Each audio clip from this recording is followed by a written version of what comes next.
Vamos então para a quarta e última parte do desenvolvimento embrionário de sistema reprodutor.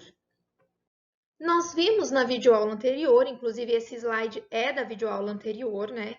Que a fase de blástula, ela é dividida, né? Tem duas regiões. A região externa, né? Que é essa rosinha aqui, que é chamada de trofoblasto, e a região interna em azul, que é o embrioblasto. O embrioblasto é onde está formando o embrião.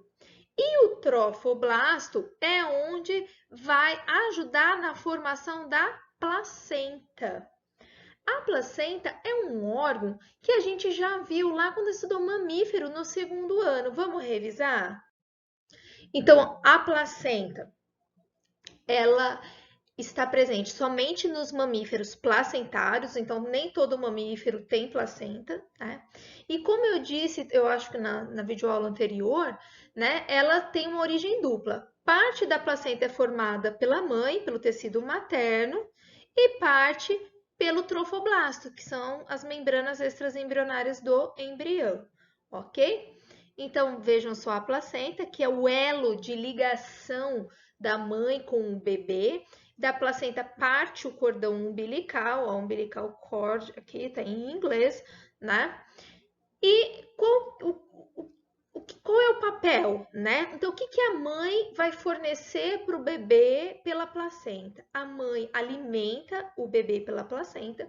Então, vejam que durante todo o tempo que o bebê está na barriga, o alimento é via placenta, via cordão umbilical, ok? O bebê não ingere comida, né? E a mãe fornece oxigênio.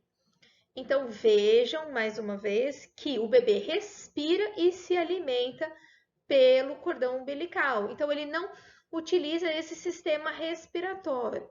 Por isso que, quando a gente fala assim, ele estava enrolado no cordão umbilical. Se ele está lá dentro e a gravidez não tem perigo, não tem problema nenhum do cordão umbilical estar no pescoço dele, porque ele não está respirando pelo nariz, né? O bebê, quem fornece o gás é a própria mãe pelo cordão umbilical. E o nosso umbigo né? Dá para ver o bebezinho aqui bonitinho. O nosso umbigo é a cicatriz do cordão umbilical. E o embrião vai fornecer para a mãe o gás carbônico, a excreta dele, e os resíduos do metabolismo. Tá errado aqui, ó, metabolismo. Tá bom? Então, mãe fornece alimento e oxigênio, o bebê dá para a mãe gás carbônico e o xixi e o cocô dele, tá bom? Uma coisa muito importante, né? E isso é muito importante, por exemplo, para mulheres que são soropositivas, por exemplo, tem HIV, né? Não existe continuidade física, né? O sangue da mãe e do bebê, eles não se misturam, ok? É muito separadinho. Dá para ver bonitinho a separação da parte da mãe com a do bebê. Ó, por isso, então, que geralmente na gravidez não há mistura de sangue. A maior mistura de sangue em mãe e bebê se dá na hora do parto. Essa figurinha, né? Então, o trofoblasto, ele vai ajudar a fazer a placenta e as membranas extraembrionárias, que a gente já viu todas essas membranas lá no segundo ano, não vou ficar repetindo aqui. Então, quem são essas membranas? A cavidade amniótica, o âmnion, famosa bolsa estourou, o líquido amniótico de proteção, né? O alantoide, que no nosso caso ele é regredido, que é onde armazena excretas, né? Por que é reduzido no nosso caso? Porque a excreta é eliminada pelo cordão umbilical, né? O saco vitelínico, que é onde armazena alimento, no nosso também é regredido. Por que a gente vai ter? Porque quem alimenta é a mãe, então não precisa ter alimento armazenado, né? E as vilosidades coriônicas. Importantíssimo, e esse slide eu também coloquei lá no segundo ano, que essas membranas extraembrionárias nos mamíferos vivíparos, que é o nosso caso, já vai formar na fase de blástula, né? Nos outros vertebrados, vai se formar mais para frente na organogênese, na formação dos órgãos, dos tecidos, né? Justamente porque nós não temos vitelo, que vitelo é o alimento. Então, no nosso caso, a placenta tem que ser formada muito rapidamente para que o bebê não morra de fome, tá? E aqui eu esqueci de falar a placenta. Muito bem, essa foto também, essa foto não, essa figura vocês já devem estar cansados de ver, pelo menos eu espero que, né, estejam cansados de ver, que é do segundo ano. Então a gente viu na videoaula anterior, né, formou o ovo vindo da fusão do óvulo com o espermatozoide, formou o maciço de célula mórula, formou a blástula e o terceiro estágio é a gástrula, né, a gastrulação. O que a gástrula difere da blástula? Então, nós já vimos ano passado, né? Que é a presença do blastóporo. O que é o blastóporo? É o orifício, então, que vai formar, no nosso caso, o ânus. A formação do intestino primitivo, o arquêntero, que vai formar o nosso tubo digestório. E a presença, né, dos folhetos germinativos, que vão formar os tecidos. O folheto germinativo externo, que é a ectoderme, e o interno em amarelinho aqui, que é a endoderme. Então, vejam que nós já vamos começar a formar, a ter uma formação do embrião tal qual a gente conhece. E essa figurinha vocês também devem se lembrar, né, do segundo ano. Então, mais uma vez aqui, né, ó, nós temos a gástrula, o corte da gástrula, como eu falei para vocês, a endoderme, a ectoderme. E a gástrula, ela se forma mais ou menos na terceira semana da fecundação, ok? Então, ainda é muito difícil detectar a gravidez nesse estágio de terceira semana, ok? E depois da gástrula, nós vamos começar com a neurula, que a gente viu também ano passado. A partir da neurula, que é a formação do sistema nervoso, né, a gente chama isso de organogênese. A organogênese vai da quarta à oitava semana, como vocês estão vendo aqui, né, da quarta à oitava semana. E aí nós vamos ter a formação dos três folhetos, lembram? Vamos lá? A ectoderme externa, a endoderme interna e a mesoderme, porque nós somos triblásticos, né? Nós temos três folhetos germinativos. E aí, na ectoderme, nós temos a formação da placa neural, que é o início do sistema nervoso, ok? Que é a neurulação. Então, essa parte que o embrião começa a formar os tecidos, o sistema nervoso, eu chamo de organogênese. Essa figurinha também eu coloquei já para vocês, né? Então, o que cada folheto vai formar, né? A ectoderme, que é o tecido mais externo, vai formar o cérebro e a medula espinhal, a coluna, né? E vai formar a epiderme, que é a camada mais externa. Né? A mesoderme vai formar toda a nossa musculatura esquelética, ossos, cartilagens, derme, né? Vai formar o sistema genital, né? Que a gente já viu na primeira e segunda parte, e o sistema urinário. E a endoderme vai formar o tubo digestório e o sistema respiratório, ok? E aí, então, a gente já começa a ter um indivíduo semelhante tal qual a gente conhece, que é o bebê.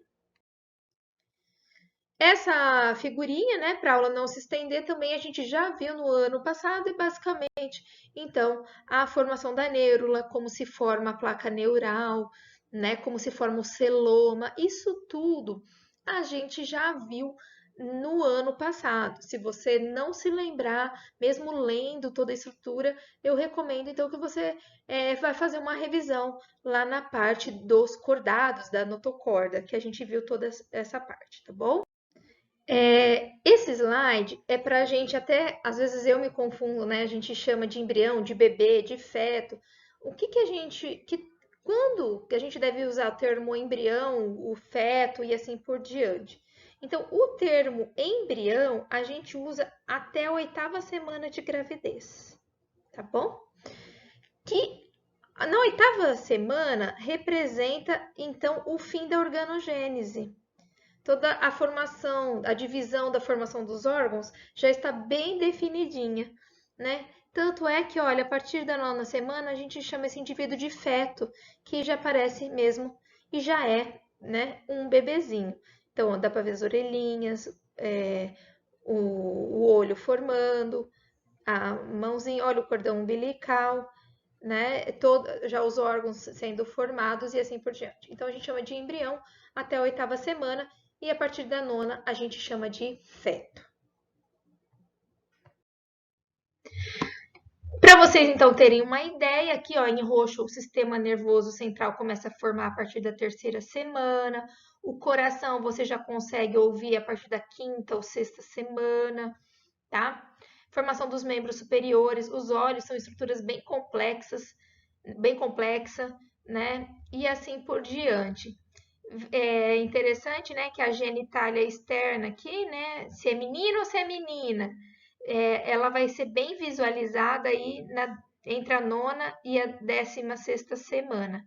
Olha lá, ó, a genitália externa começa a ser formada na 7ª semana, mas é a partir da 12ª que é possível identificar se o bebê vai ser menino ou menina, ok? Todo ano, todo momento, os alunos ficam me perguntando, professora, e os gêmeos? Né? Então, nessa aula, você tem que saber entender a diferença de um gêmeo idêntico de um gêmeo fraterno, que a gente chama, tá? Então, o que acontece? O gêmeo fraterno, eu só coloquei aqui 2, tá? Mas pode ser trigêmeos e assim por diante. Os gêmeos fraternos, eles podem ser do mesmo sexo, mas podem ser de sexo diferente. Então, pode ser menina, menina, menino, menino ou menina e menino. Por que isso? Por que eles não são idênticos? Porque, via de regra, a mulher libera um óvulo por mês. Então, acontece uma fecundação. Pode ser que a mulher libere 2 óvulos, 3 óvulos. Então, a quantidade de óvulo que a mulher liberar é o que vai ser fecundado. Então, se ela liberou 2 óvulos, vão ser fecundados por 2 espermatozoides. Então, observem que a carga genética desses bebês vão ser diferentes, porque são 2 óvulos, esses óvulos não são idênticos. São 2 espermatozoides, esses espermatozoides não são idênticos. Então, vão gerar 2 zigotos e vão gerar 2 bebês geneticamente diferentes. É tão diferente que é a mesma coisa você e seu irmão mais novo, você e seu irmão mais velho. Por que chama de gêmeo? Chama gêmeo porque eles nascem na mesma hora, tá bom? Agora, olha que interessante o gêmeo idêntico. O gêmeo idêntico vai ter um óvulo e um espermatozoide. Vai fecundar. Durante a embriogênese, lá na fase de mórula, de blástula, vai saber, né, Deus, o que acontece, que ocorre uma divisão. Então, aí, depois já de fecundado, o estágio lá de mórula, de blástula, se divide e forma 2 indivíduos. Então, percebam que esses 2 indivíduos, eles vêm de um único óvulo e um espermatozoide. Então, eles são geneticamente iguais. Eles são clones naturais. Então, não tem como eles serem de sexo diferente. Então, ou vai ser menina ou vai ser menino. Então, se você vê gêmeos de sexos diferentes, é porque eles não são idênticos. E aqui é um outro resuminho mais robusto, né? Sobre a diferença, então, do gêmeo univitelínico, que é o idêntico, univitelínico, e o bivitelínico, que é o não idêntico. Nós vamos falar um pouquinho mais deles nos 2 próximos slides, tá bom?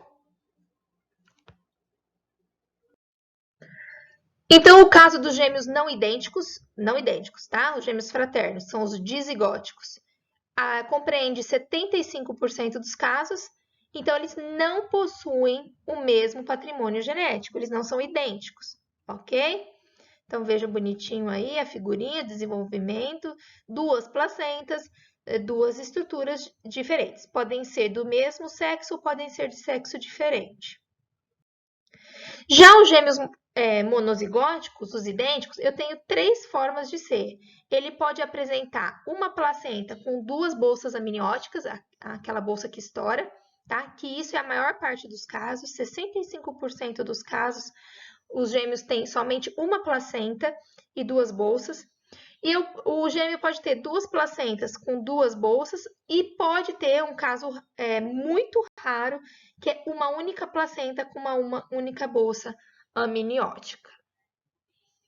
Voltei aqui com o meu rostinho. Para finalizar a aula de hoje, eu queria falar um pouquinho com vocês, tanto meninos quanto meninas, sobre a diferença do parto normal e da cesárea. Quem me conhece um pouco sabe que eu sou super defensora do parto normal, eu tive o parto normal, né? Aqui eu coloco para vocês a grande diferença.